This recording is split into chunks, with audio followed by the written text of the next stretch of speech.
Direito e Tecnologia. Eu sou o Cláudio Santos. Sejam todos muito bem-vindos e bem-vindas a mais esta edição. Saudações tecnológicas e jurídicas para todos vocês. E estamos aqui mais uma vez para falar sobre direito e tecnologia. E para falar hoje, no episódio de hoje, a gente vai falar sobre um tema que, na verdade, ele já foi tema de outros 2 ou 3 episódios, que é o marco legal dos games no Brasil. Só que dessa vez eu não vou falar sozinho. Dessa vez a gente vai receber um convidado que pesquisa isso nessa área, pesquisa esse tema, né, envolvendo a parte de games, e saca tudo, vai poder trazer um monte de informação para a gente aqui. Eu estou aqui apenas para dar aquele recado inicial para vocês, que é pedir a colaboração. Dinheiro? Não. Manda Pix? Não, não é isso. Estou falando exatamente de você compartilhar, de você curtir, de você avaliar o podcast, seja no YouTube, seja no Spotify, no Apple Podcasts, enfim, na Castbox, Deezer, Amazon Music, enfim, o podcast está em todas essas plataformas para você fazer lá a sua avaliação, curtir, né, e também você compartilhar esse podcast, esse episódio e o podcast, né, com a sua rede de contatos aí. Essa é a melhor forma que você tem de apoiar e não custa nada a não ser um pouquinho, talvez, da digital do seu dedo, de você clicar lá, digitar, escrever, enfim. E para quem ouve o podcast no Spotify, o Spotify está melhorando um pouco a ferramenta de interação com os ouvintes do podcast. Então, se você quiser entrar lá, deixar o seu comentário no episódio, tem um espaço direitinho lá para você fazer isso. Inclusive, no episódio passado, a gente teve alguns comentários sobre o episódio passado, muito bacana, e esses comentários eles vão ficar públicos lá. Então, você pode entrar e ver porque o pessoal está comentando. Se quiser mandar pergunta por lá também, fica à vontade. Eu vou ficar sempre de olho aqui. Você lança a pergunta no comentário do episódio, no episódio seguinte eu vou ver a sua pergunta e vou respondê-la, ainda que não tenha a ver com o tema daquele episódio que está indo pro ar. Beleza? Pessoal, é isso. Esse é o podcast Direito e Tecnologia. Estou aí mais uma vez e daqui a pouco a gente entra com o nosso convidado para poder falar sobre o marco legal dos games. Valeu!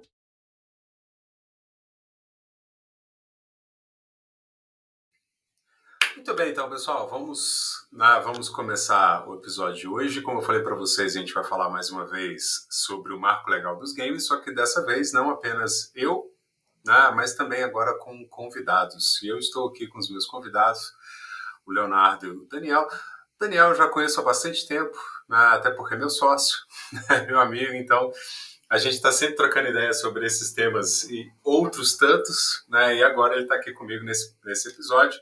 E o Leonardo, que conheci recentemente, a gente já conversou um pouquinho justamente sobre a parte de games, daí a ideia do episódio de hoje.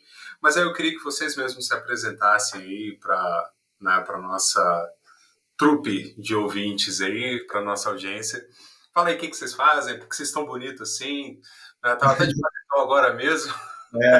E eu de camisa de malha, aqui no home studio, tá tranquilo. Mas diga aí, Léo e Daniel, bem-vindos. Prazer, Cláudio, é um prazer estar aqui com você hoje, a gente ter esse papo aqui. Meu nome é Leonardo Novaes, eu fui advogo há 12 anos já, e agora eu estou no mestrado aqui na FGV, no setor de Direito da Regulação, que, vou admitir assim, é o que eu falo e muita gente pergunta, isso é um ramo do direito? E é um ramo aqui que a gente estuda especificamente como a regulação se dá e a técnica atrás da regulação. E eu trouxe aqui, eu estou tentando, e o Daniel provavelmente foi a primeira pessoa que eu tive com capacidade técnica, com esse conhecimento, de apresentar esse meu lado, essa minha questão sobre os jogos.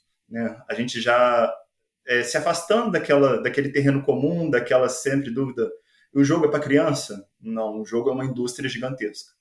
E agora a minha ideia, e com o apoio o apoio do Daniel, primeira vez eu tenho a oportunidade de falar isso, uma questão técnica, uma questão de realmente uma indústria que merece atenção e que precisa da devida atendimento, da devida preocupação do governo, entidades ou quem quer que seja, de um olhar fora daquela presunção, fora daquela ideia rasa de isso aqui é um problema, a gente tem que tomar cuidado com as crianças. A indústria é muito maior que isso, e é essa a ideia que eu estou trazendo, que eu estou querendo divulgar e querendo trazer para a atenção das pessoas.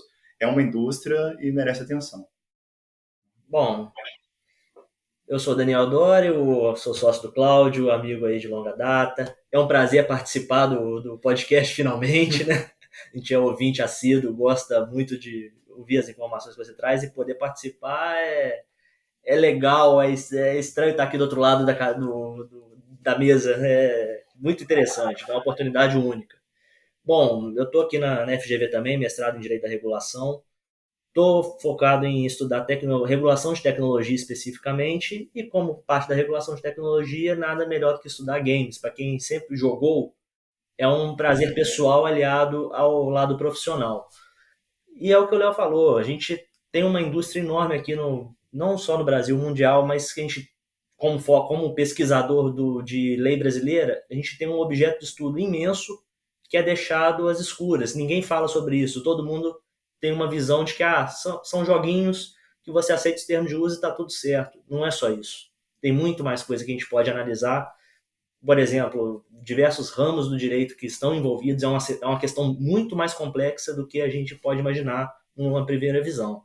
E é isso, estou aqui, eu sempre ouvi discutindo com o Léo aqui no nosso horário livre, nosso almoço, o que mais que a gente pode trazer como objeto de pesquisa aqui na FGV sobre esse assunto. Muito bom. E aí, pessoal, já dá para a gente perceber que a gente vai ter um papo longo aqui, tem bastante coisa para a gente poder abordar e com muita propriedade, porque afinal de contas eu acho que isso que tanto o Léo quanto o Daniel disseram, né? O jogo vai muito além de uma diversão, né? Existe, obviamente, a diversão, mas por trás da diversão você tem um mercado que é bilionário. Estava vendo uns dados recentes aí de movimentação de grana mundial no ano passado, bilhões de dólares, né, no ano de 2023. Então a gente está falando não é de um mercado qualquer, né? A gente está falando de um mercado, de uma indústria, de fato. Né? E como toda indústria, você tem uma série de questões que precisam ser tratadas, que precisam ser compreendidas e posteriormente reguladas. E aí, quando a gente estava conversando antes, né, na proposta de falar um pouco sobre o marco legal, e aí quem já acompanha o podcast, já viu os outros episódios que eu falei sobre o marco legal aqui, trazendo muito uma perspectiva positiva. Não que ela não exista, mas é importante também trazer uma outra perspectiva do que talvez ela deixou de ser, né? Ou seja, do que a gente poderia ter avançado um pouco mais e talvez não tenha avançado, ou que avançou de maneira errada, né? Ou talvez até previu, né, de forma errada. E aí nada melhor do que conversar com quem, né, participa dessas discussões, né, com esse olhar, né, de preocupação sobre, né, o que a gente tem de regulação. E aí, para quem talvez não seja da área jurídica, mas que acompanha o podcast, talvez já tenha entendido a importância de se regular um determinado mercado e de quais são as consequências que você tem para isso. Né? Se você pegar a regulação na área de planos de saúde, por exemplo, se você pega a regulação em determinadas indústrias, em determinados mercados específicos, você está falando de colocar regras para aquele jogo, né? E de dizer como aquele jogo deve ser jogado. Né? Sem querer fazer trocadilho aqui, que a gente, né, vai falar de games, mas, ou seja, de botar as regras, né, naquele setor para que ele possa, para que dele possa ser extraído o melhor, né, para a sociedade, o melhor para o país, o melhor para a economia, o melhor para as pessoas, ou seja, para que seja realmente uma relação de ganha-ganha. Claro que nem sempre isso é possível, talvez, né, em alguns casos isso nunca vai acontecer, mas é importante que elas sejam debatidas, né, e discutidas. E me parece, a impressão que às vezes hoje eu tenho, é de que o marco legal dos games passou distante do debate público, né? Parece que assim, as pessoas de repente se viram com um marco legal sendo publicado, divulgado, diferente de talvez hoje a gente acompanha os debates da regulação de inteligência artificial, a gente acompanhou desde o início os debates com relação a regulação de proteção de dados pessoais e tal, que tem lá pega lá o hype, e tudo, e parece que dos games aconteceu, a regulação, com participação das pessoas do setor simplesmente, mas sem que talvez a comunidade de uma maneira geral fosse envolvida. Mas vamos lá, para a gente chegar no marco legal, né, a gente precisa entender um pouquinho desse mercado, né, de games, né, do que a gente está falando de verdade, né, do que a gente está falando, para que as pessoas possam entender de maneira um pouco mais ampla do porquê, né, a gente tem a necessidade de um marco legal e por que a gente pode tecer algumas críticas ao marco legal que está posto aí.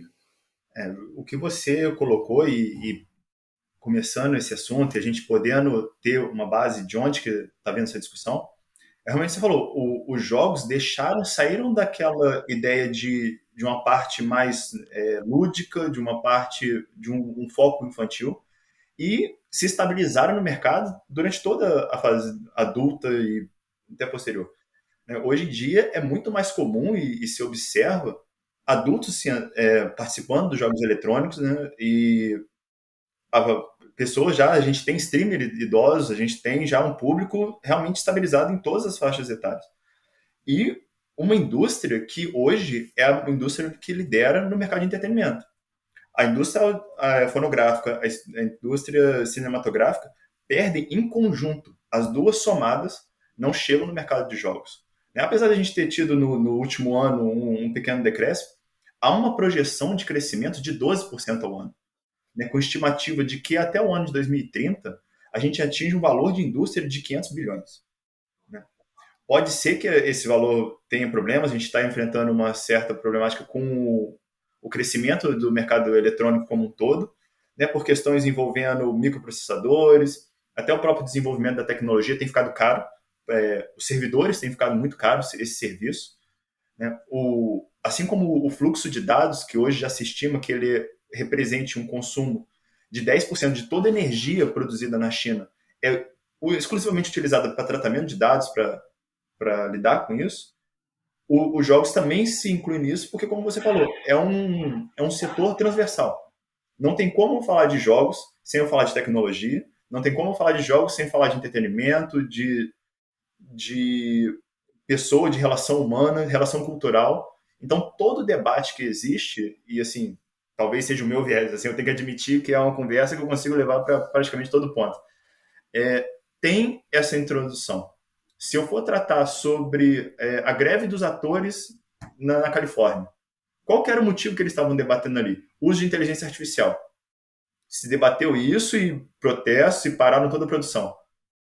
No mesmo mês, a Ubisoft anuncia que vai começar a utilizar a inteligência artificial para substituir atores. E nada foi dito. Assim, esse é o terreno, esse que é o ponto que me causa estranheza de a gente não ter mais debate sobre isso. O marco civil realmente dos jogos, ele surge talvez com um debate tardio, muita coisa se descobriu na última emenda que se teve, antes da autorização, que certos elementos foram adicionados ali, para tentar trazer uma certa robustez para a norma, mas foi tardio. A gente chegou já no final do segundo tempo para debater isso, e não uma tentativa como a gente tem com a inteligência artificial. E, assim, é interessante, até para contextualizar os ouvintes, que quando a gente está falando de indústria, acho bom dar o nome a alguns atores do que a gente está falando de indústria dos jogos. A gente não está falando somente da pessoa que é o consumidor do jogo. A gente hoje, quando a gente fala em indústria dos jogos, a gente está falando em programadores que desenvolvem os jogos, em programadores que abrem empresas e desenvolvem hardware para os jogos, por exemplo, a NVIDIA, as grandes gigantes de desenvolvimento de hardware, mas que também poderia ter uma produção nacional. A gente está falando de data centers, então você tem que ter o serviço com baixa latência para poder atender jogos online. A gente tem os desenvolvedores de arte e design, que vão trazer a representação gráfica disso em forma de visão computacional para os usuários, então você contrata artistas para isso. A gente está falando de dublagem dos personagens, porque hoje antigamente os jogos eram em texto chapado, hoje a gente já fala em dublagem, então até mesmo em atores, se é baseado numa pessoa ou não. Hoje a gente fala também, em transações, as distribuidoras dos jogos, as licenciadoras, as plataformas, os marketplaces que revendem entre aspas, porque não é uma venda, mas um licenciamento. A gente está falando também de campeonatos que são feitos, aí a gente pode lembrar dos esportes, que são a profissionalização dos jogadores, tais como atletas, então a gente tem as relações de quem são as organizadoras de eventos, os atletas em si, a relação atleta-clube e a exploração da imagem desse atleta. A gente pode falar de publicidade, tanto da venda dos jogos direto ao consumidor quanto dos eventos. A gente pode falar da sincronização da obra de áudio nos jogos também. Então, para quem é do mercado da música, também tem essa vertente. Tem mais um monte de vertentes. Se a gente for parar para olhar, por isso que a gente Você chama de... tem os streams, né, cara? A galera que faz transmissão do jogo, né? E aí você tem lá... Poxa, eu fico vendo aqui, às vezes, na Twitch, né, canais com 30 mil pessoas, cara, assistindo uma live, aí você vai entrar na live e tá o cara jogando. Né? Não é um podcast ao vivo, não é um talk show. Não, é simplesmente o cara jogando e, obviamente, comentando, né? Conversando enquanto E joga. Cara, esses dias eu tava vendo uma do... Acho que era do Coringa, cara. O Coringa, que agora é sócio da Lounge, né? Escalou, né? Passou a ser sócio agora. Tava vendo uma live dele, era um cara, não sei que jogo era aquele, mas eram 4 jogadores online, a galera jogando, e assim, 20 mil pessoas assistindo. Ou seja, é relevante, né? E tá dentro dessa cadeia, né? E quando a gente fala sobre regulação, o entendimento não é proibição, não é limitar. Muitas vezes a Exato, regulação é um incentivo. Poder exato. incentivar, criar a base e para poder essa indústria se desenvolver faz parte também da regulação. A regulação não vem só para proibir, mas vem também para fomentar determinada indústria, determinada atividade, né? O que até começando assim, o marco legal vem, ele talvez traga uma permissão que não era necessária, mas juridicamente necessária, digamos assim. Não precisamos de uma lei que diga é possível, é permitido se produzir jogos no Brasil, que a gente vive no princípio da liberdade, da legalidade ampla, então eu posso fazer tudo que não é proibido em lei. Se não existe lei proibindo criar jogos, é permitido. Então, talvez sim, mas foi interessante como para inaugurar isso, para iniciar o debate.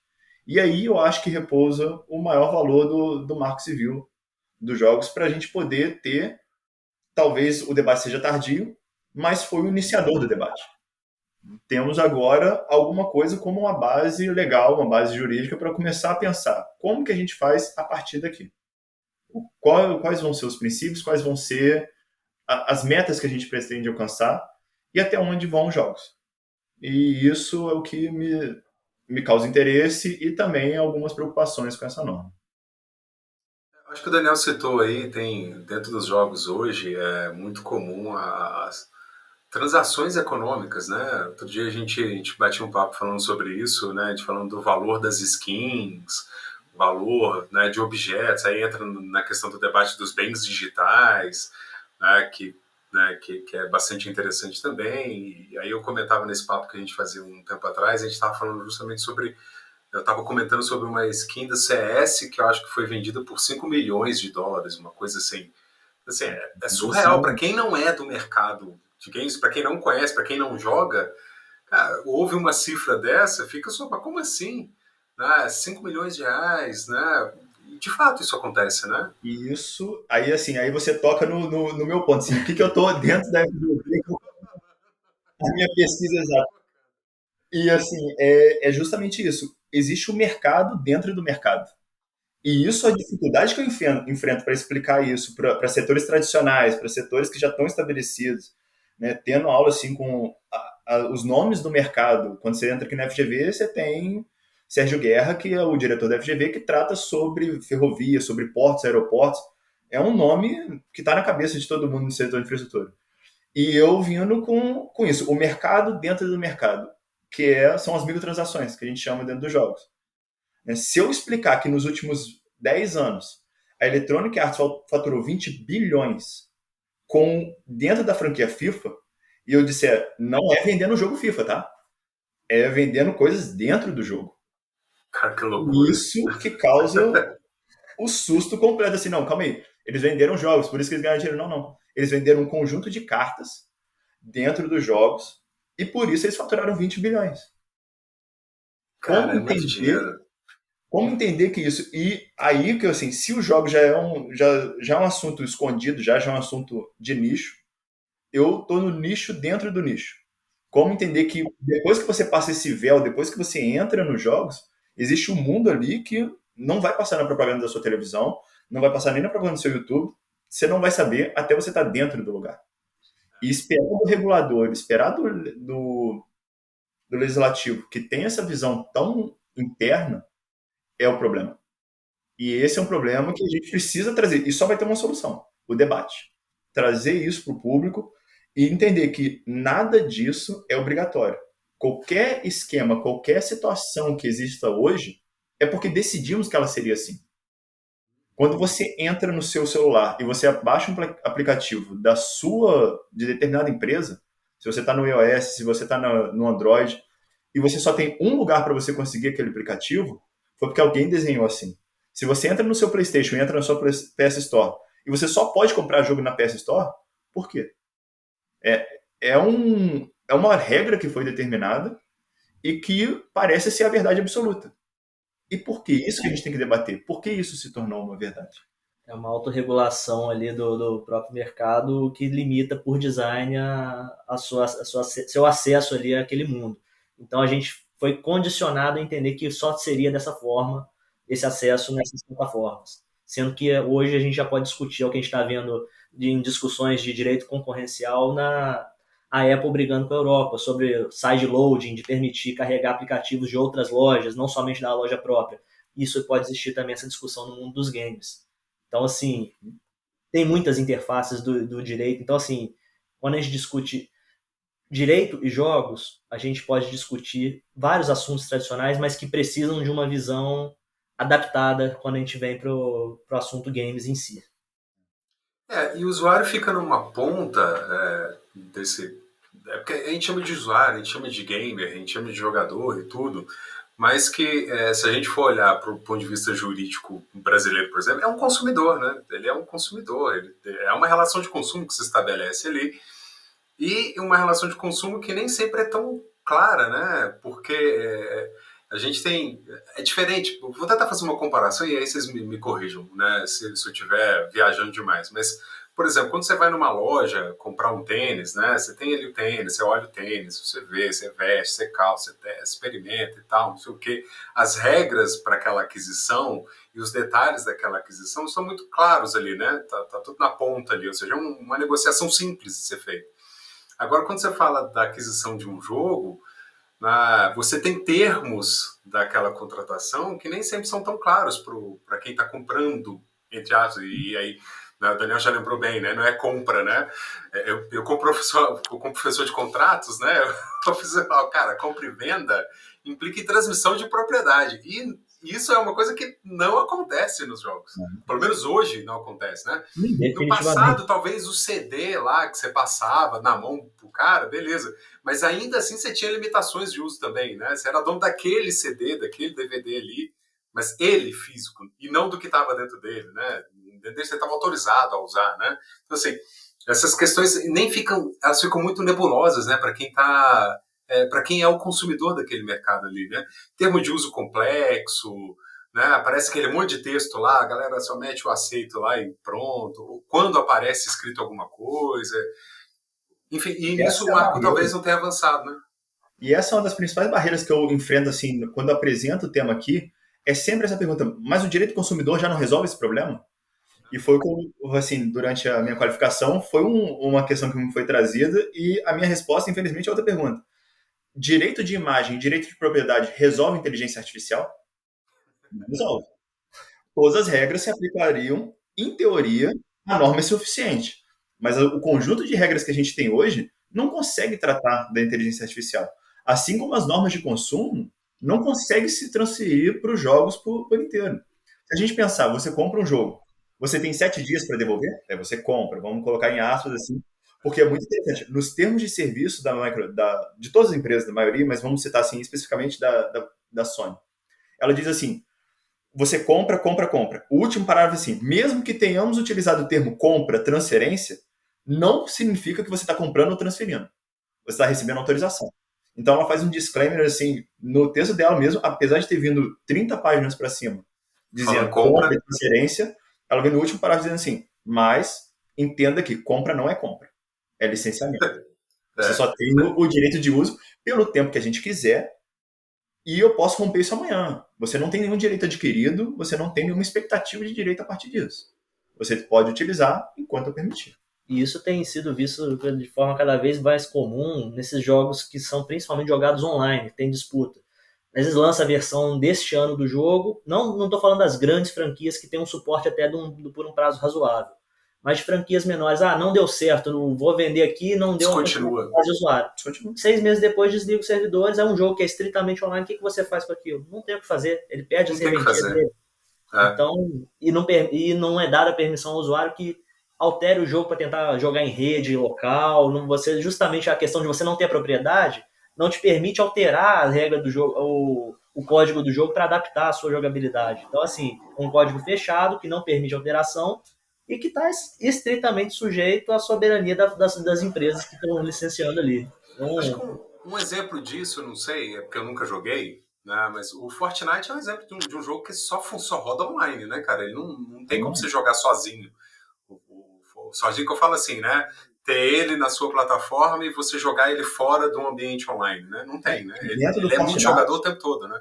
E dentro do Fortnite você pensa assim, tudo bem, o jogo não é comprado, você não adquire o jogo em si, mas você adquire as skins, a microtransação dentro do jogo. E que isso é muito forte, assim, o Fortnite ele traz isso com muita força, porque foi o primeiro jogo a unir franquias tão diferentes dentro dele. Você pode jogar com o Peter Griffin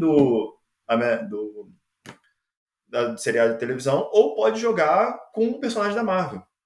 Empresas diferentes, propriedades diferentes, todas elas coexistindo agora nesse universo compartilhado, em que muitas vezes nem o público que é indicado, por exemplo, Naruto, temos os personagens de anime, que são normalmente trancados no Japão, as empresas japonesas não fazem acordos com empresas ocidentais, mas por algum motivo a Epic Games consegue esse contato. Consegue convencer a colocar Dragon Ball Z e Naruto para coexistir com os personagens da Marvel dentro do mesmo cenário. E a pergunta é, amanhã temos um problema, a Epic Games enfrenta alguma barreira e ela para de funcionar. Qual o direito que você tem sobre aquilo ali? Nenhum. E você pagou, né? Aquela história, né? Eu paguei pela aquela skin, né? Hoje eu vi um cara, ele conseguiu desenvolver, ele botou para rodar dentro do Fortnite, e aí eu vou entregar a minha idade, né? Ele botou para rodar dentro do Fortnite o Doom, cara. Nossa. Né? Doom, para quem, né, joga há bastante tempo, né, conhece o Doom, um jogo de primeira pessoa e tal, fantástico o jogo, pô, tomei muito susto jogando aquela porcaria daquele jogo, né, porque do nada vi uns sons assim. O cara botou pra rodar dentro do Fortnite, cara. O Doom é uma coisa que a gente poderia desenvolver, porque existe um desafio na internet, que é qual o menor dispositivo que a gente pode fazer ser capaz de rodar Doom. Então, assim, o pessoal faz de tudo, de geladeira, a calculadora, todos os dispositivos possíveis que tem uma tela. O que eu já vi, assim, foi num teste de gravidez, o pessoal rodando na tela. Porque tem um teste que é digital. E roda numa tela dessa. Eu falei assim, pronto, atingimos o ápice da computação. Daqui para frente, o que a gente faz? Qual é o limite? Então, assim, e esse tempo, essas licenças de uso, a gente tem que ter uma preocupação com isso. Uma preocupação só quando acaba? Mas é uma preocupação, como a gente está falando, é um ramo transversal. Então, ele é também um elemento cultural. É uma representação cultural daquela época. Perder acesso a esse momento é como se a gente perdesse o acesso a uma pintura, a um filme, uma música. Se a gente perdesse agora um álbum do Pink Floyd e ninguém mais fosse capaz de ouvir, o impacto cultural que a gente tem em perder isso, né, ainda que se limite, pode parecer uma coisa nichada, pode parecer uma comparação injusta, mas, por exemplo, se a gente perdesse o acesso ao Fortnite, quantas crianças não cresceram com isso? Né? O Doom que você falou que você teve é uma representação cultural da nossa época. Uma época, talvez, que os jogos tinham um elemento de violência maior, e hoje a gente vê uma mudança até do foco, uma mudança social de quanto que é aceito esse nível de violência, mas a gente tem que entender que são épocas diferentes que precisam ser preservadas. Né? E aí, existe um risco da regulação, da ausência de regulação, na verdade, é que quando você não tem uma regulação específica para tratar desse assunto, e esse assunto é levado ao judiciário, o judiciário não tem como, e aí princípio básico para quem é da área jurídica, o judiciário não pode falar assim, olha, cara, não tem regra específica para isso, volta amanhã, que quando tiver eu julgo. Não, ele não pode fazer isso. Ele vai ter que completar a lacuna ali do espaço. E aí é onde você acaba tendo problemas de interpretação, né? Porque aí o cara vai forçar talvez uma interpretação do CDC, por exemplo, do Código de Defesa do Consumidor, para resolver aquele conflito, que pode não ser a melhor solução, né? Então, a ausência de regulação específica, né, traz a possibilidade de você ter uma interpretação não adequada, que não solucione de fato aquele problema. Além de não ser uma solução adequada, você vai ter, até isso chegar numa corte superior, você vai ter um monte de solução diferente espalhada pelo Brasil, de acordo com a cabeça de cada juiz, de cada tribunal, de cada estado, né? Até chegar num posicionamento do STJ que pode levar anos isso. Ou seja, o quanto de prejuízo você poderia ter evitado justamente porque não teve uma regulação mais específica, né, para tratar de maneira mais pontual ali, né? E depender do judiciário é sempre depender do precedente. O Brasil enfrenta um problema de que o precedente tem um significado fraco, talvez, aqui da estabilização da norma e da segurança jurídica. Então, não ter essas regras postas e já bem determinadas traz uma fragilidade para o sistema, que aí traz questionamento. Como que as empresas podem confiar no Brasil, podem confiar no nosso sistema legal e depositar aqui o investimento se elas têm certeza ou não que aquele investimento vai ser preservado no futuro? Há uma garantia, há uma estabilidade jurídica? E isso é o debate que a gente precisa passar na regulação como fomento, como segurança da empresa para esses momentos que a gente, de instabilidade ou momentos futuros, que esse investimento tem que ser recuperado e pode a empresa ter a segurança de colocar dinheiro aqui e saber que o capital dela está protegido? Saber que isso... Por isso que eu falo, a regulação não é uma proibição. É um fomento, é uma garantia também de que essa atividade possa se desenvolver. Sim, a gente pode ver isso com as diversas ações aí. Olha, eu vou puxar aqui sardinha para o meu lado. Vejam o que aconteceu quando o Facebook começou a ser multado na Europa recentemente por vazamento de dados. Aí aqui no Brasil todo mundo já deve ter recebido aquela notícia de que estava pagando R$500 por usuário por questão de vazamento. Quanta gente não foi ao judiciário para pedir esses R$500, sendo que, na verdade, nunca existiu esse precedente aqui. Foi uma decisão isolada num outro país que foi transmutada para cá e que, no final das contas, assim, está sendo negado aqui. Olha como que essa insegurança gera uma cadeia de ações no judiciário que pode gerar mais indenizações, menos indenizações, tudo isso porque a situação não está posta com regras claras. Esse é o objetivo da regulação aqui, quando a gente fala de fomento, é trazer essa segurança para o usuário, para ele saber quais regras ele pode aplicar no caso, mas também para a empresa saber, se eu for para lá, eu vou estar sujeito a essa normativa, poder fazer um cálculo atuarial de quanto o meu investimento vai dar retorno e saber qual o risco que eu posso correr ali e tentar inovar naquele ordenamento jurídico. No Rio mesmo, acho que está batendo um evento hoje, se não me engano, hoje, para quem está ouvindo esse podcast aí depois, né, a gente está gravando no dia 12 de julho, se não me engano, hoje ou ontem, não sei, teve um evento aí no Rio justamente sobre mercado de games. Acho que foi lá no Engenhão, numa área lá do Engenhão, não no Engenhão estádio, né, mas tem uma área lá dentro do Engenhão para eventos, justamente para falar sobre esse movimento, né, de atrair, né, investimentos para o Brasil, para essa indústria.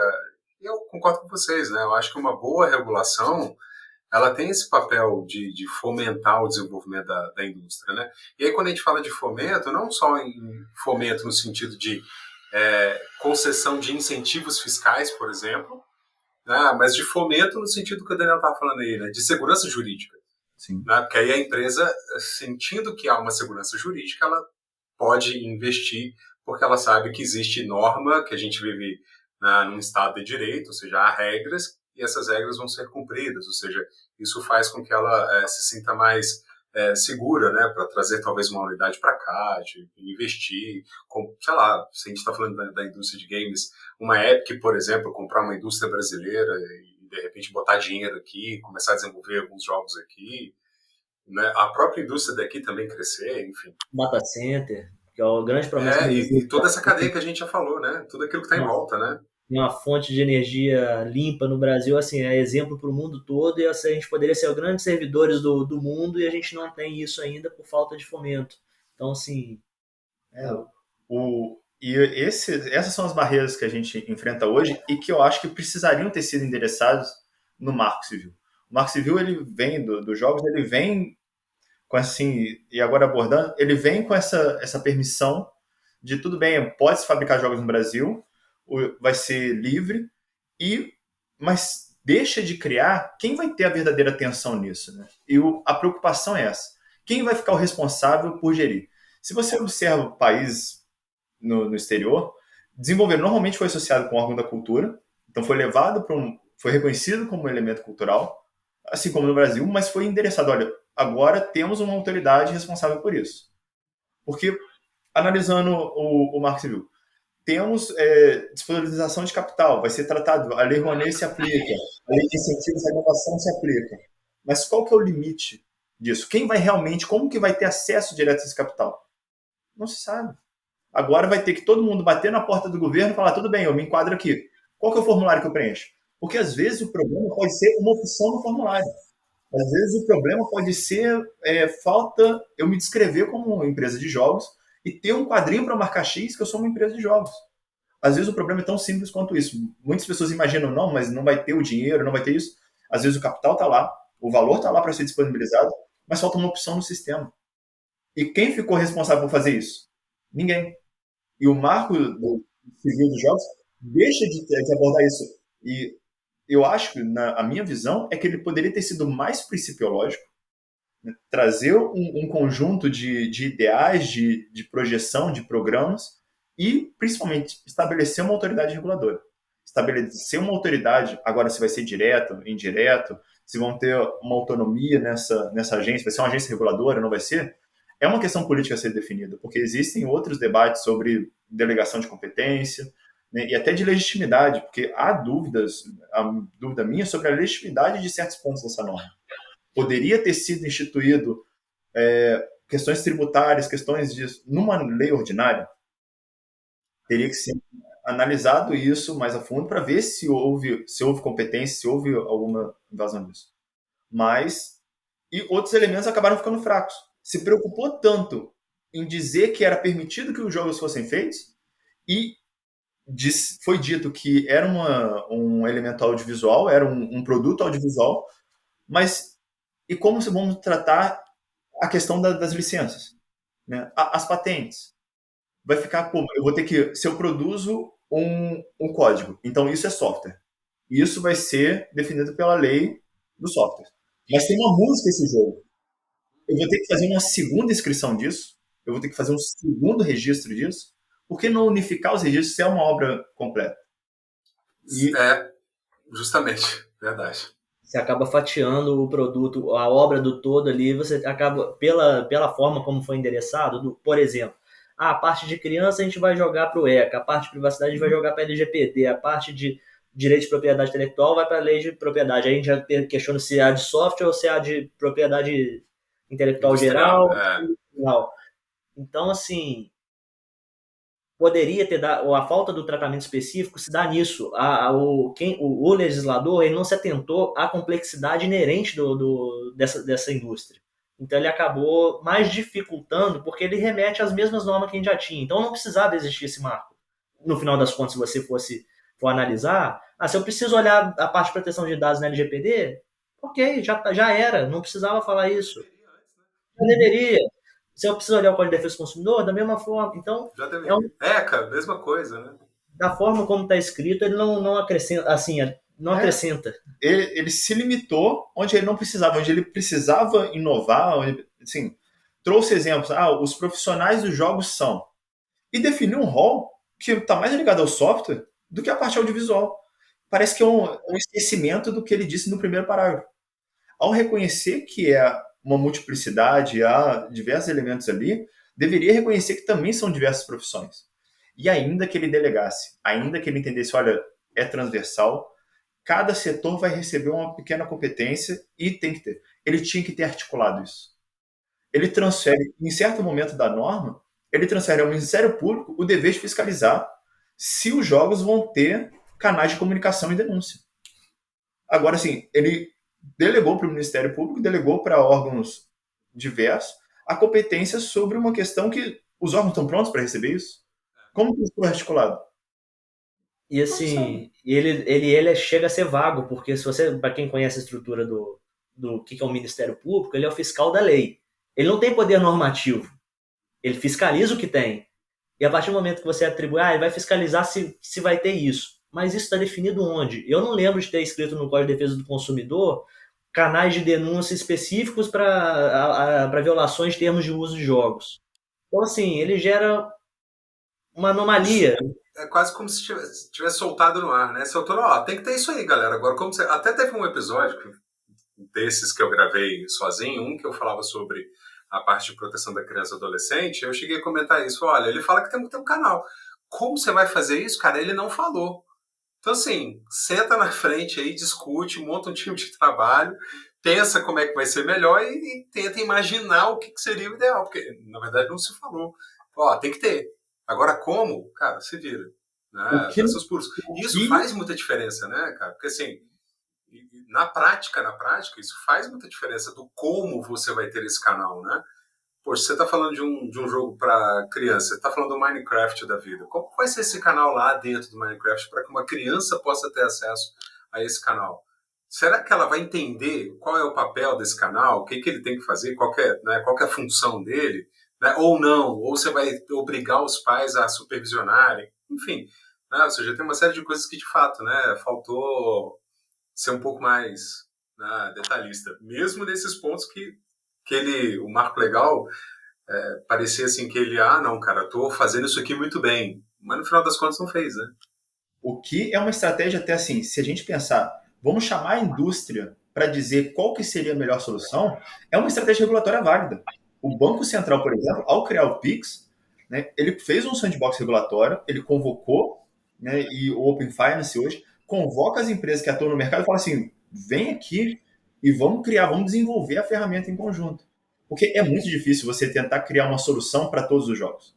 Como que é um canal de denúncia dentro do Minecraft, né, que é um jogo que tem uma estrutura própria, que tem uma forma de interagir, com o Fortnite, que é outra dinâmica de jogo, é você colocar 100 jogadores no mesmo canal, de forma obrigatória, compulsória, todos são jogados ali e você não sabe quem você vai receber.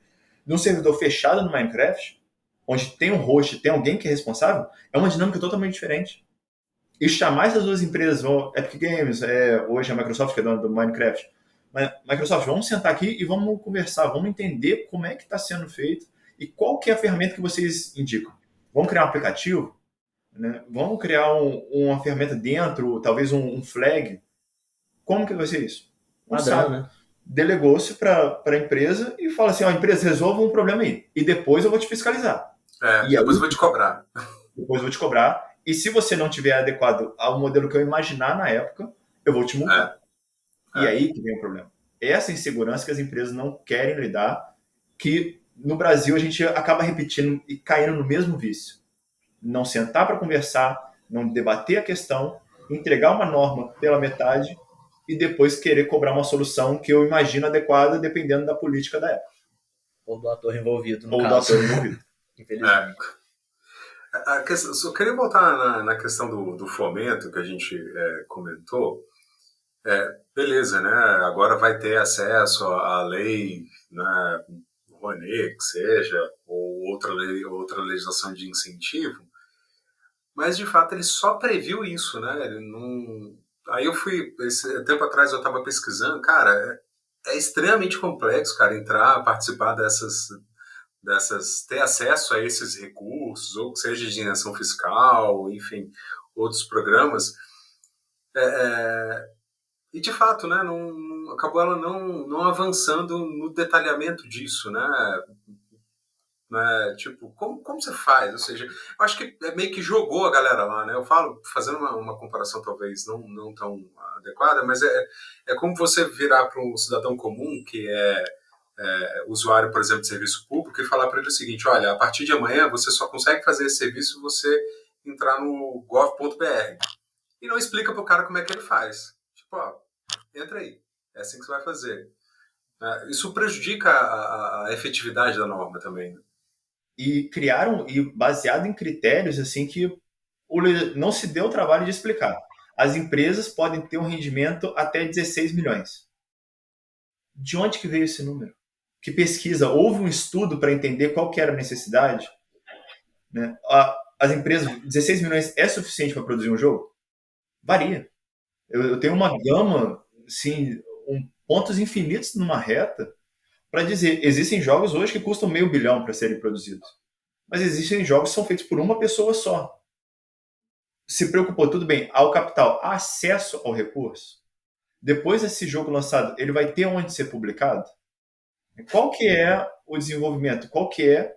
Porque isso pode gerar tanto margem a falta de acesso, porque no final, se você cria um regulamento tão complexo, quem vai ter dinheiro para contratar um conjunto de advogados, um conjunto de pessoas que seja capaz de acessar aquele recurso? As grandes empresas. O pequeno, Exato. aquele que devia ter um canal mais direto, que devia ter uma acessibilidade, uma capacidade de ter acesso a esse recurso, que precisa desse recurso, não tem o conhecimento, não tem o dinheiro para contratar um profissional que vá providenciar isso para ele, e o que mais precisa acabou não sendo fomentado. E fica para as maiores empresas, que seccionam as suas empresas. Tudo bem, agora eu tenho uma grande multinacional para isso, mas o Brasil dá 16 milhões? Então tá, corta uma fatia, cria um pequeno estúdio, que é subsidiário do meu, e esse estúdio vai captar dinheiro governamental. E incentivou qual indústria? Qual? No final das contas, né? Essa é a pergunta. Por isso que o Marco Civil dos Jogos foi muito específico em definir pontos que talvez já estavam resolvidos e muito vago para onde precisava ser específico. Se ele talvez tivesse se mantido como realmente um marco, como realmente um elemento inicial para iniciar o debate e delegado momentos secundários ou definições específicas com um desafio de tempo, olha, isso e daqui ficará a comissão tal responsável pelo desenvolvimento dessa norma, que era possível. Uma norma específica de como será feito o acesso ao recurso. A comissão irá definir isso. E atribuído já uma competência, criado um grupo específico, criado um setor específico para isso. Olha, o Ministério da Cultura é responsável pelos jogos. E irá criar um setor responsável, um órgão responsável para poder fazer esse atendimento. Será criada a Agência Regulatória de Jogos no Brasil. E ela será responsável por atribuir essa competência. E aí teríamos um futuro, teríamos uma visão de para onde vai. Hoje, como está, eu tenho medo de amanhã isso cair no esquecimento. E ser pouco utilizado e pouco útil para a gente.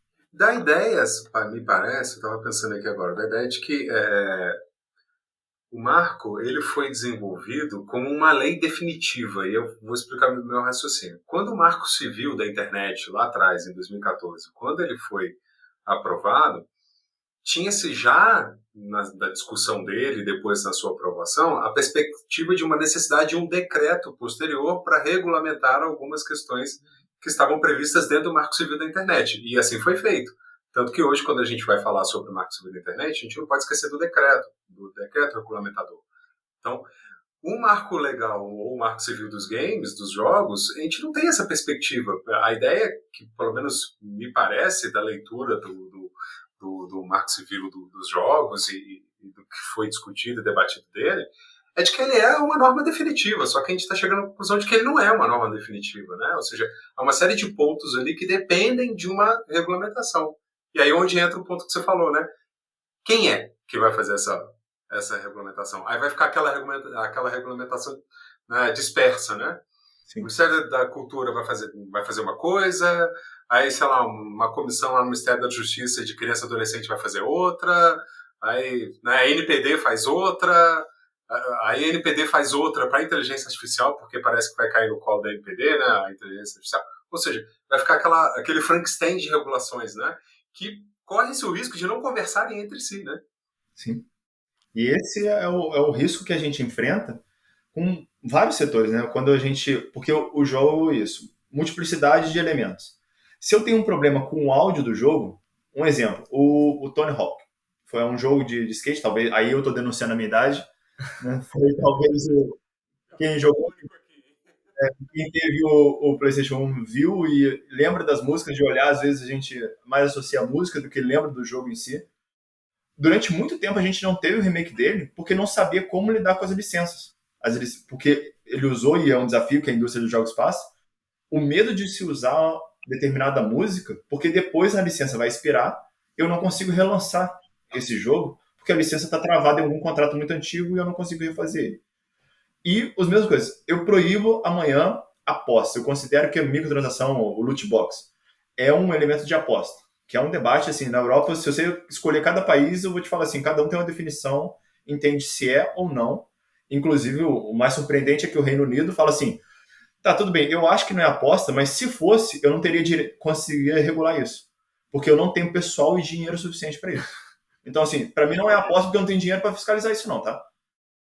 Assim, Pragmatismo. foi essa a definição. Então, se eu não tiver uma indústria, se eu não tiver um foco de decisão, ainda que junte diferentes especialistas, eu vou ter justamente esse problema. Eu vou embargar um jogo por um elemento, né? Imagine que amanhã, assim, eu tenho dificuldade de registrar o código, a parte de software dele. O jogo está travado. Mas trava tanto se amanhã eu tiver um problema com inteligência artificial na voz do autor e vai ficar bloqueado o jogo inteiro. Porque eu não tenho como desassociar. Às vezes o personagem é um personagem principal, às vezes ele faz parte de um elemento que não pode ser reconstruído do jogo, e eu bloqueio o jogo por causa de um elemento. E eu não tenho uma decisão uniforme, eu não tenho um entendimento uniforme, uma autoridade que dê uma decisão singular sobre aquilo. E o pior de tudo, quando não tem decisão, cabe ao judiciário analisar cada caso. E aí é o que você falou, vamos subir quantas instâncias, vamos ter debate durante quantos anos, esperando que o judiciário dê decisão sobre um jogo, um jogador, ou vai cair naquela fala comum assim de não tenho resposta, a empresa deve estar certa. E aí joga pro... E aí fora assim, um jogo, né? Aí você vai decidir sobre aquele jogo. Aí forma um precedente que aí eu vou aplicar para todos os outros jogos que têm contextos completamente diferentes, como você já falou aqui no início, tem estruturas diferentes, jogabilidade diferente, ou seja, é quase que um outro universo, né? E é essa aí. Então, desenvolver um debate, e esse debate é necessário do entendimento que não estamos aqui no interesse de ninguém. Eu cresci na época dos jogos, com meu Master System aos 3 anos, né? E depois, dali para frente, nunca parei. E eu não quero que essa indústria pare. Eu tenho, hoje, para mim, acessibilidade, ter no Brasil disponível o PlayStation 5 no dia do lançamento, receber na minha casa, igual os Estados Unidos, igual o japonês, igual tudo, é o que eu quero. Eu não quero que a indústria diminua, eu quero que a indústria progrida, eu quero que a indústria seja mais ampla, tenha acessibilidade. Só que a gente não pode esquecer que isso vem com um conjunto de regras. O máximo do liberalismo, a regra, não diz que não tem que haver regulação. Já se dizia, pode se vender a liberdade negocial, mas eu não posso permitir que alguém venda veneno dizendo que é remédio. O mercado, ainda que se entenda que o mercado vai se regular, que existe a possibilidade que o mercado vai se adaptar às próprias regras e vai criar uma forma de superar os entraves, eu tenho que entender que ainda não posso permitir que seja vendido veneno com o nome de remédio.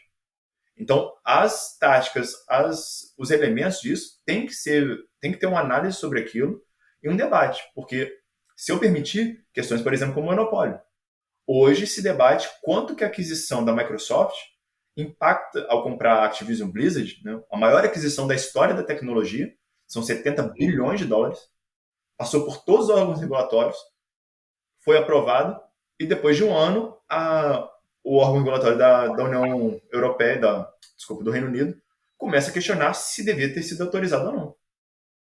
Entende-se que a fatia de mercado que foi ocupada pela Microsoft ao adquirir a Activision Blizzard foi muito grande.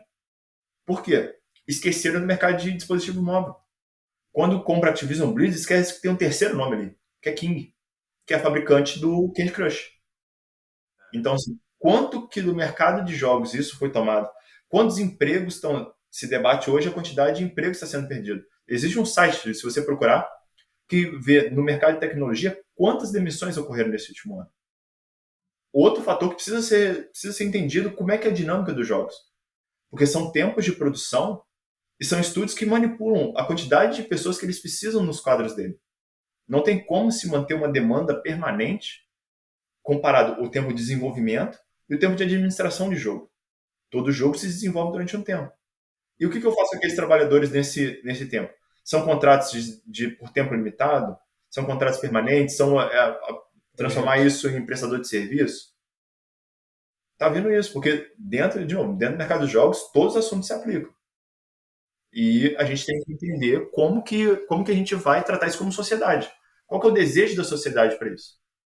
E não tem como a gente abandonar parte disso, ou simplesmente fechar os olhos para isso. Por isso não se pode esquecer. Quando diz no Marco Civil dos Jogos, o tester, o programador, todos eles são pessoas importantes? Sim, mas o ator também é uma pessoa importante. O roteirista também é uma pessoa importante. Como é que a gente vai lidar com isso?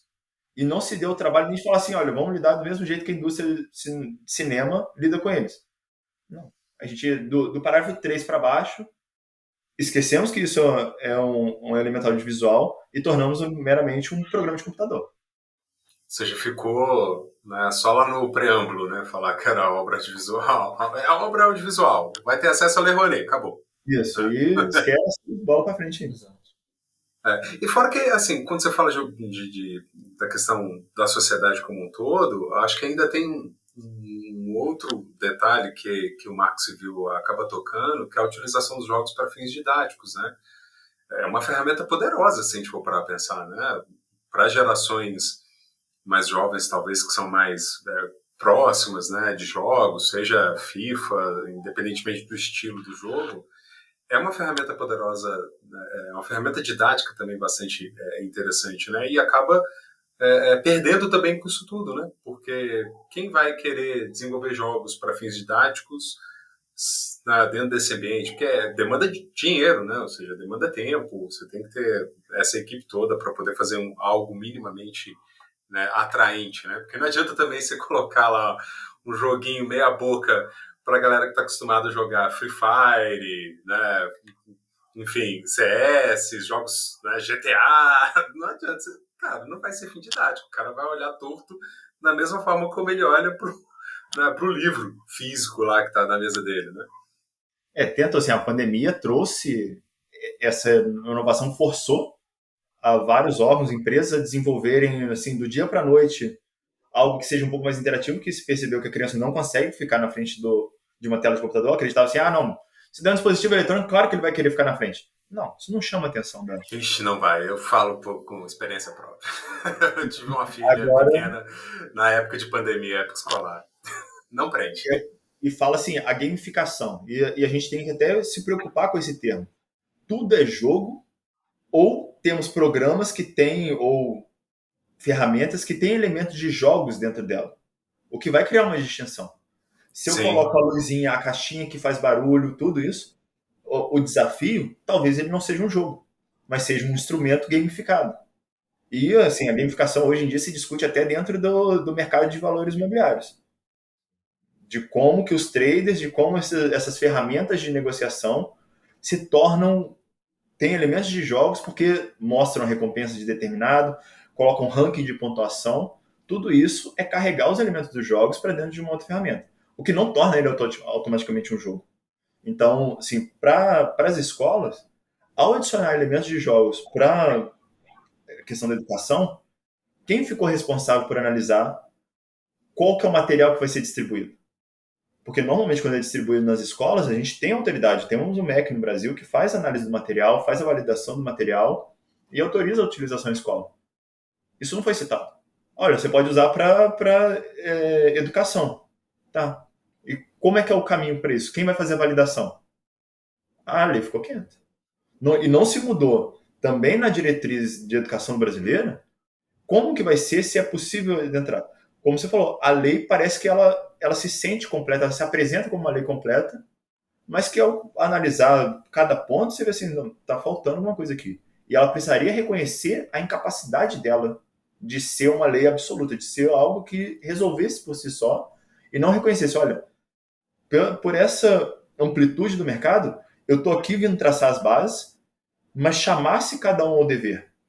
MEC, governo federal, cada um tem a sua função aqui dentro, e cria em cada um o órgão responsável, a autoridade responsável, cada um dentro da sua competência, para tratar disso. Inclusive, assim, se a gente for parar para pensar em um paralelo, a gente não está defendendo estritamente uma agência reguladora. Para quem é contra a criação de agências reguladoras, vamos pegar o exemplo do mercado de bets, de apostas.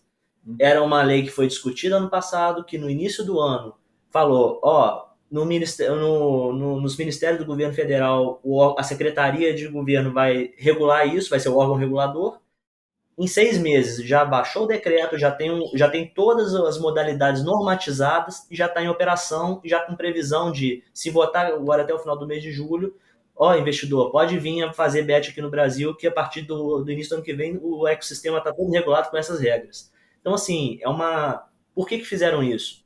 Ah, isso traz interesse, isso traz tributação, isso traz capital para o governo. Poxa, nós estamos falando de uma indústria bilionária no mundo inteiro, porque é muito maior, provavelmente tem um nicho tão grande ou maior do que o mercado de bets propriamente dito. Por que não olhar?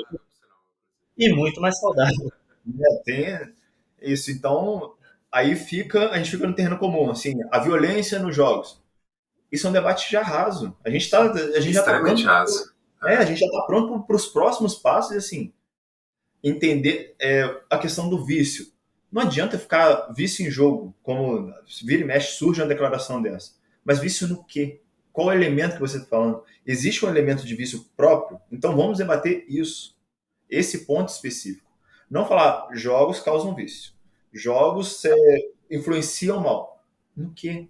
O que você está debatendo ali? Então, essa necessidade de um expertise, de um conhecimento próprio na área, é o que faz falta.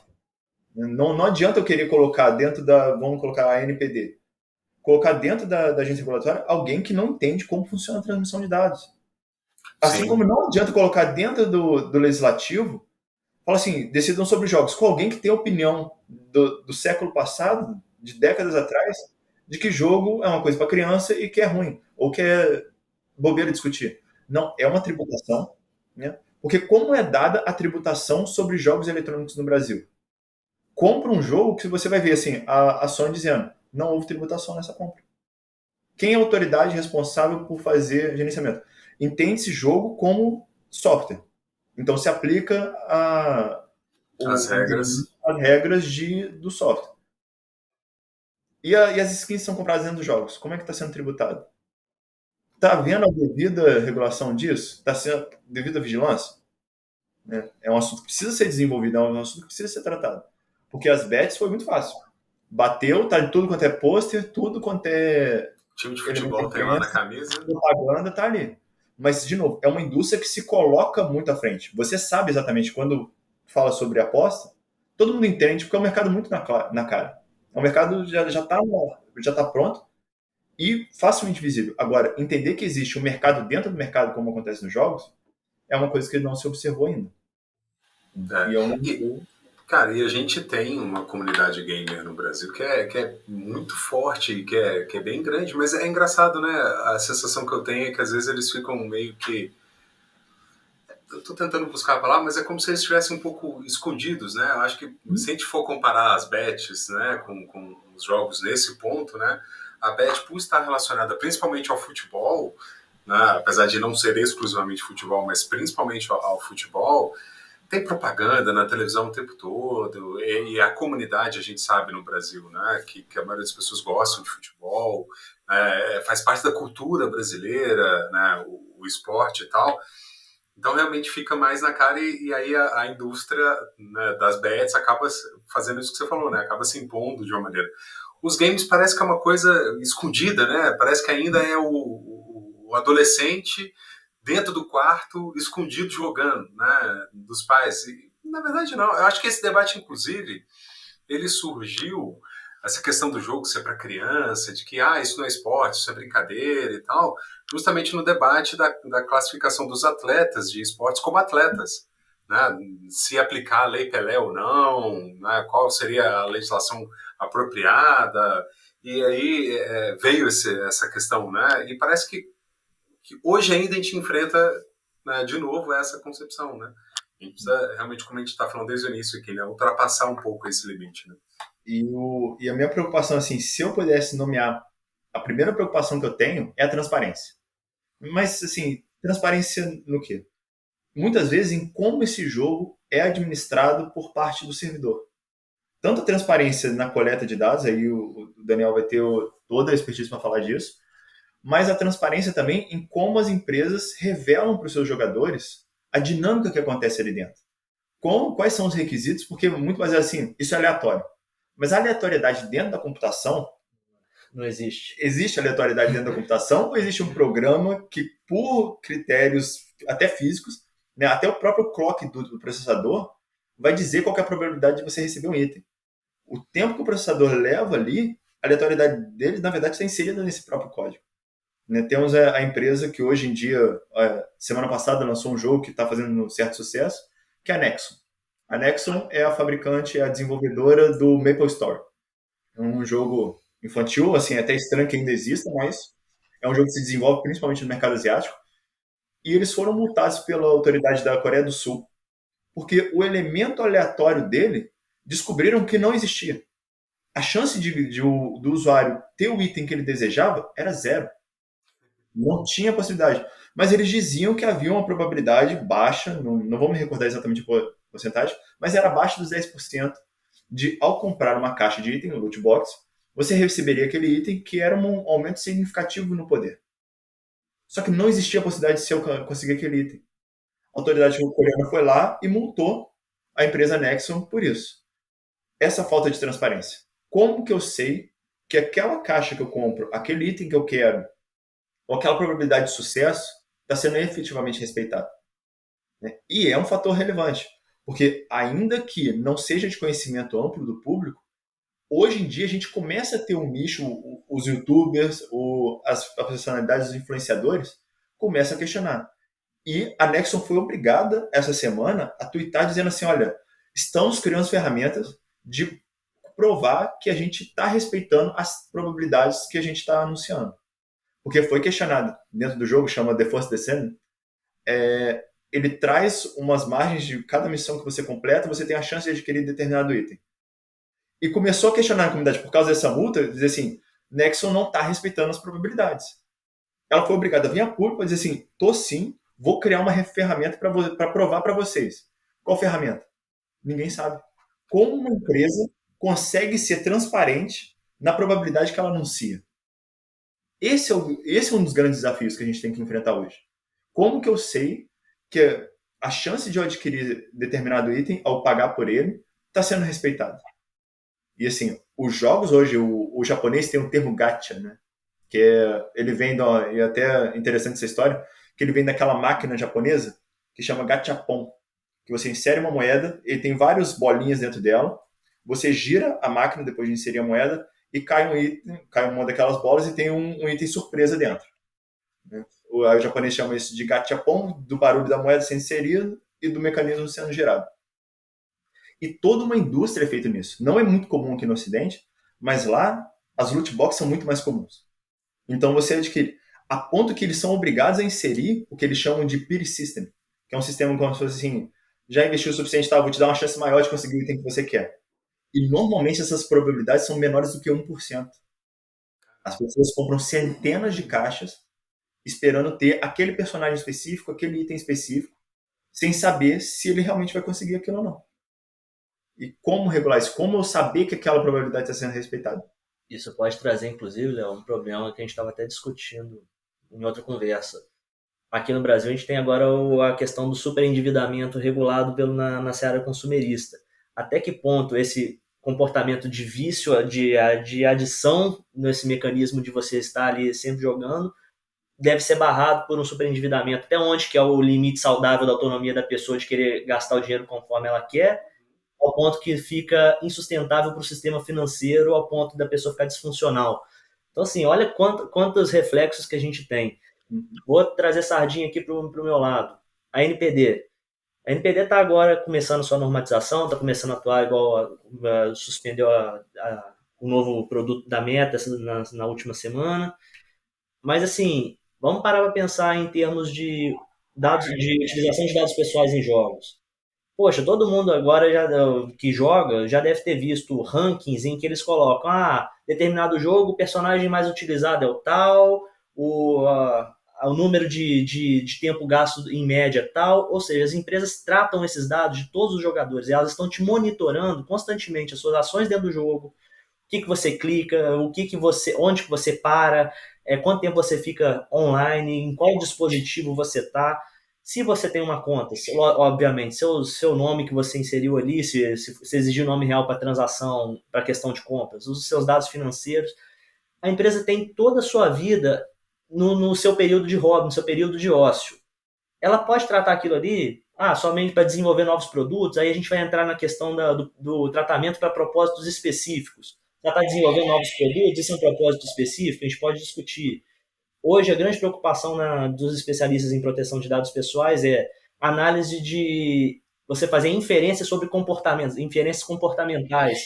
A pessoa que está num ambiente de jogo ali, que está sendo monitorada, ela tá externalizando opiniões, credos, dados pessoais sensíveis em geral, e isso pode ser utilizado pela empresa, e a pessoa sabe disso. O que está sendo feito disso? Porque isso está ali. Isso está ali, mas o usuário já parou para pensar nisso? Ao mesmo tempo, você tem um contraponto. A pessoa num ambiente de jogo, um ambiente lúdico, controlado, aquele perfil que foi traçado dela corresponde à pessoa no mundo real? Até que ponto? É uma discussão muito sensível e não é acadêmica somente. Porque a partir do momento que eu estou desenvolvendo uma publicidade voltada para um público, quem que eu estou atingindo? O jogador fulano de tal ou a pessoa por trás do jogador que é a que põe o cartão ali para passar a microtransação no final do dia? Então, assim, você ter consciência de que isso ocorre, aí trazendo a questão da transparência e da prestação de contas. É isso que a NPD, por exemplo, exige das empresas. Cara, escreve um termo de uso em que avisa para as pessoas de uma forma entendível, não 10 quilômetros de texto no Word em fonte 8 que aquilo ali ocorre. Isso quando fazem, tá, Cláudio? Que a gente está aqui na FGV pesquisando, tem diversas políticas e termos de uso que nem em português estão e o produto é oferecido aqui no Brasil. Isso para começar. E eu estou falando de empresas que detêm tradutores potentes. Então, assim, é ridículo a falta de transparência mínima, nem na vontade de falar que, assim, você tentou falar com o seu público. É interessante que ele só tenta falar assim, vou vender para você. Até ali o carrinho de venda tá tudo em português. Mas se você clicar num dos links lá para ver termo de uso ou política de privacidade, aviso de privacidade, aí vai estar em inglês. Vai estar em inglês, num texto que é difícil de compreender por especialistas, que dirá o consumidor que não está nem um pouco interessado em ler aquilo. E assim, a gente que é da área sabe a quantidade de dados, sabe o potencial que essas informações que eles coletam têm. Então, o que a gente exigiria desse regulador no final das contas? Cara, é uma questão, é um mercado que não está sendo olhado, não está tendo fiscalização, está acontecendo. Por que, por exemplo, só interessa a inteligência artificial que é a generativa? Por que não essas que são utilizadas dentro de jogos, que também trazem esses dados pessoais? Vamos olhar outras coisas também. É isso que a gente está tentando falar. Não é específico porque não dá para a gente falar simplesmente que é a mesma coisa que a Meta está fazendo. Não é. Tem um contexto, tem uma peculiaridade. A forma como isso é feito exigem um olhar específico. Isso aí. É essa compreensão de que é um mercado relevante, temos um grande público, né, relevante tanto de acesso, o número de pessoas, o impacto cultural e o volume de transações que é feito, e como que vamos lidar com isso, porque não existe perspectiva nenhuma que vai reduzir. Não é algo que vai diminuir, que vai ter acesso. Hoje a Microsoft já pensa em abandonar os consoles, migrar para uma plataforma onde você acessa do seu celular, da sua televisão, onde você estiver, com a conexão mais simples possível, ter completo acesso à sua biblioteca, e o mercado de jogos não vai reduzir. Não vamos ter nenhuma perspectiva de que vai ser abandonado, vai ser transportado em algo menor. Talvez os títulos vão sofrer impactos, né? Já se diz que os mundos abertos são caros demais para serem produzidos e, por isso, jogos menores têm uma rentabilidade.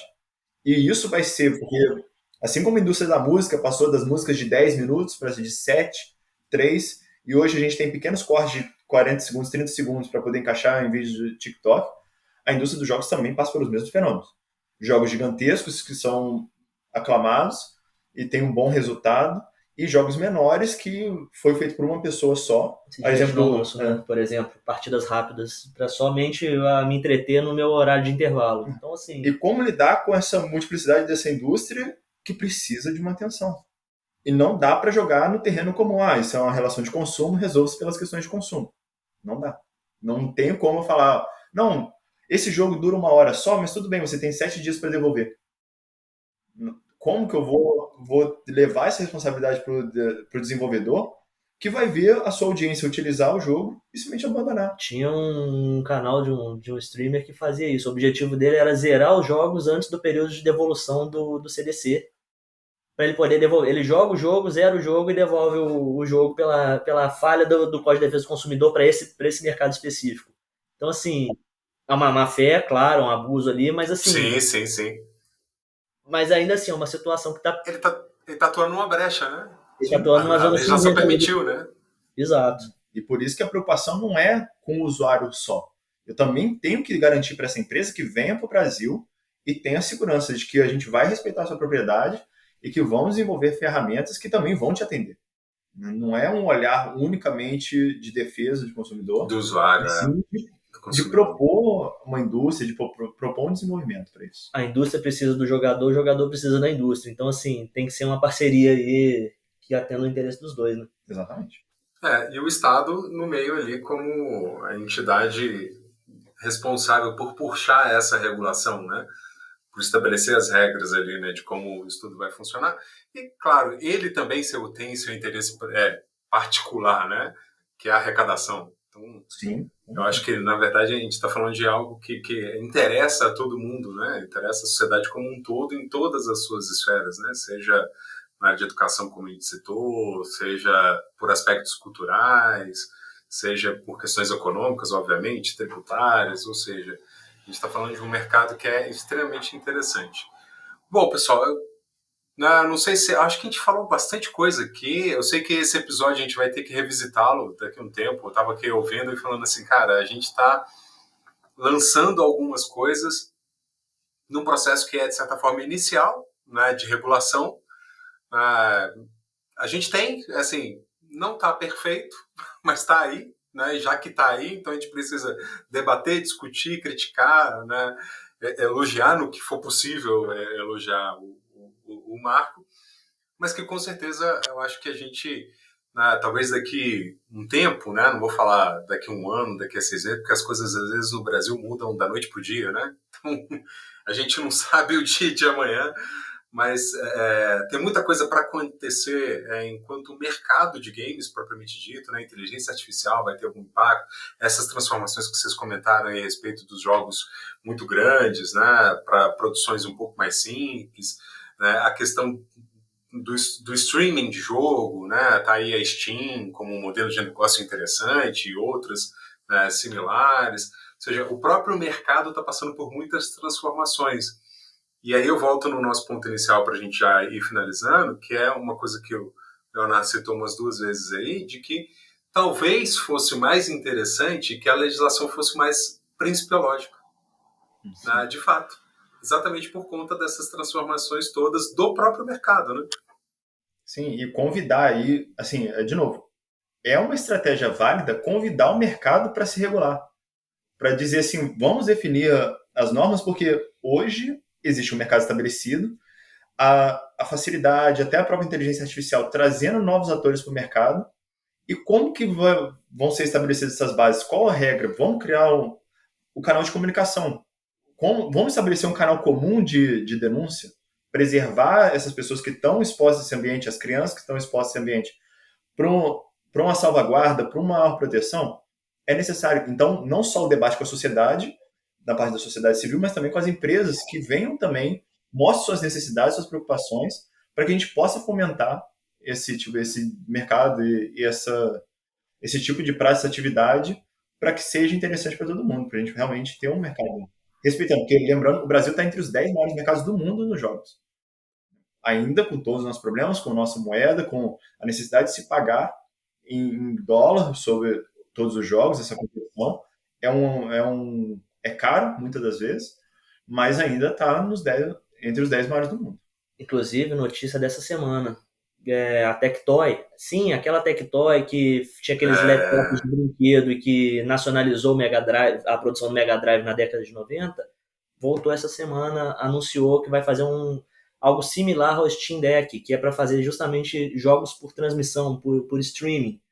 E está falando em produção nacional e em exportação para Índia e China. Então, assim, você está vendo que... Dois mercados gigantescos, né? Gigantescos, e assim, nós estamos falando de uma produção nacional, já está chegando para uma produção nacional para exportação de mercado que já, assim, são os produtores de tecnologia hoje.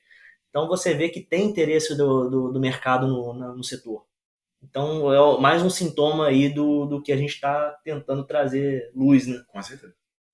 Então é isso. Muito bem. Pessoal, cara, papo fantástico. Eu acho que a gente, né, como eu falei, né, agora mesmo, a gente vai ter que revisitar essa conversa daqui a um tempo, né, esperar quais serão as cenas, né, dos próximos capítulos aí.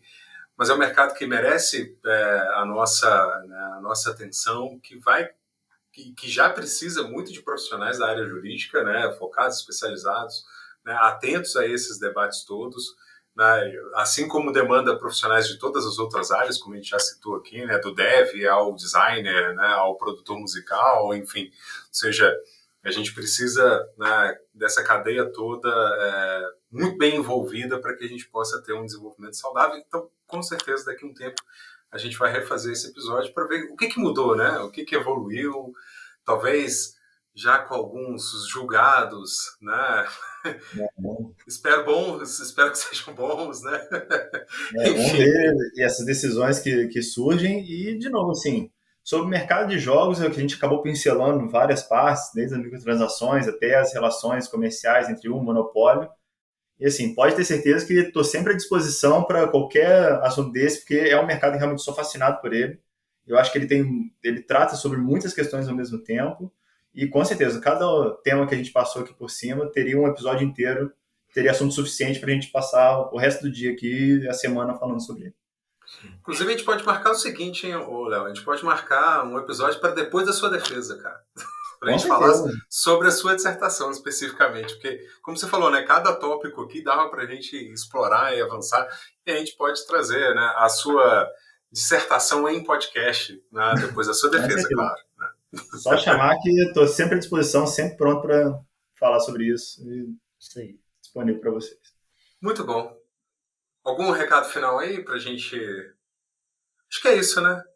Conversamos bem aqui, né? Acho que tanto a parte de proteção de dados pessoais quanto a parte de regulação específica do mercado aí, eu acho que a gente tem, né, bastante a avançar ainda pela frente, né? Recado final é: autoridades públicas, órgãos decisores, prestem atenção, nós temos uma indústria adormecida aqui, ó, tem dinheiro aqui rolando. Por favor, né, cara? Eu acho que está na hora da gente avançar nisso, né? Mas muito bem. Com certeza, com certeza. Pessoal, é isso então. Muito obrigado, Daniel, Léo, né, pela participação de vocês aqui. Eu acho que é um bate-papo muito bacana. E você que está até agora com a gente aqui, ouvindo o podcast Direito e Tecnologia, muito obrigado pela sua audiência. Espero vocês no próximo episódio, né? Até breve.